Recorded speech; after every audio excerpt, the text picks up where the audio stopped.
ఐపీఎల్లో మరో one side match. Rajasthan Royals Kolkata knight riders మధ్య జరిగినటువంటి మ్యాచ్ వన్ సైడెడ్గా ముగిసింది.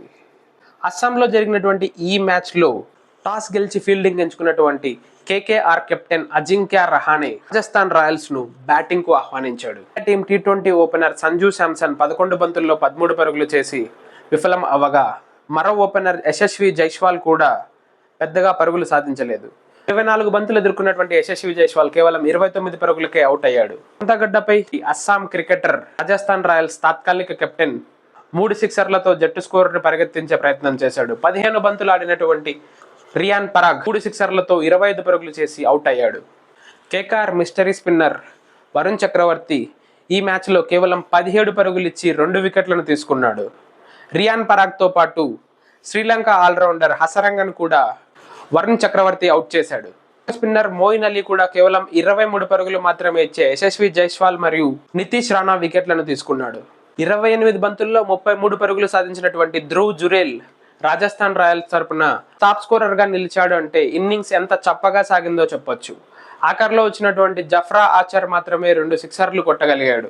మిగిలిన వాళ్ళందరూ చాలా స్లోగా ఆడడంతో కేవలం 151 పరుగులు మాత్రమే రాజస్థాన్ రాయల్స్ చేయగలిగింది. 152 పరుగుల సునాయాస లక్ష్యంతో బరిలోకి దిగినటువంటి Kolkata knight riders Quinton de Kock, Moeen అలీలను ఓపెనర్లుగా పంపించింది. బౌలింగ్ లో రాణించినటువంటి మోయిన్ అలీ బ్యాటింగ్ లో మాత్రం విఫలమయ్యాడు. 12 బంతులు ఎదుర్కొని కేవలం 5 పరుగులకే అవుట్ అయ్యాడు. తర్వాత వచ్చిన కెప్టెన్ అజింక్య రహానే కూడా 15 బంతుల్లో 18 పరుగులు మాత్రమే సాధించాడు.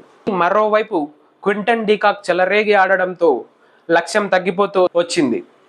9 ఓవర్లు ముగిసే సమయానికి 70 పరుగులకు 2 వికెట్లు కోల్పోయినటువంటి కోల్కతా నైట్ రైడర్స్ చేతులారా మ్యాచ్ ఓడిపోతుందా, ఏమైనా కాస్త ఇంట్రెస్ట్ ని మ్యాచ్ లోకి తీసుకొస్తుందా అనుకున్నాం. కానీ అజింక్య రహానే అవుట్ అయిన తర్వాత వచ్చినటువంటి ఇంపాక్ట్ ప్లేయర్ రఘువంశీ మరియు క్వింటన్ డికాక్ అద్భుతంగా ఆడడంతో మరో వికెట్ కోల్పోకుండా 2.3 ఓవర్లు మిగిలి ఉండగానే కోల్కతా నైట్ రైడర్స్ లక్ష్యాన్ని ఛేదించింది. 8 ఫోర్లు 6 సిక్సర్ల సహాయంతో 61 బంతుల్లోనే 97 పరుగులు చేసినటువంటి Quinton de Kock man of the match గా నిలిచాడు. నిజానికి క్వింటన్ డికాక్ మరియు ఎక్స్ట్రాలు కలుపుకొని లక్ష్యంలో మెజారిటీ ఆఫ్ ద పరుగులు రావడంతో మిగిలిన బ్యాట్స్మెన్ కు పెద్దగా పని లేకుండా పోయింది. చెప్పాలంటే ఈ మ్యాచ్ కాసింత చప్పగానే సాగిందని చెప్పాలి. ఎస్ఆర్హెచ్ మరియు ఎల్ఎస్జీల మ్యాచ్ ఎలా ఉంటుందో మ్యాచ్ తర్వాత కలుద్దాం. అప్పటి వరకు టేక్ కేర్.